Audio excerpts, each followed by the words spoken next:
I'm Ann from Seasons. Today we're going to show you how to properly remove and place your fire pit.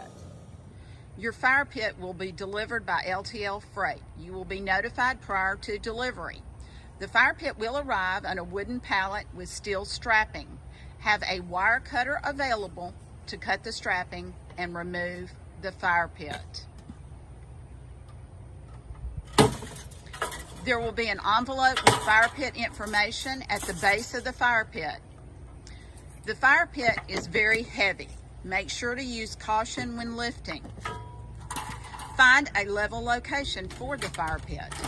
Place a paver or heat barrier between the fire pit and your outdoor living surface to avoid heat damage or rust transfer. Do not place on a wooden or composite deck or asphalt surface. Fire pit should be 25 feet from any buildings or trees. Put a log on the fire, light, and enjoy.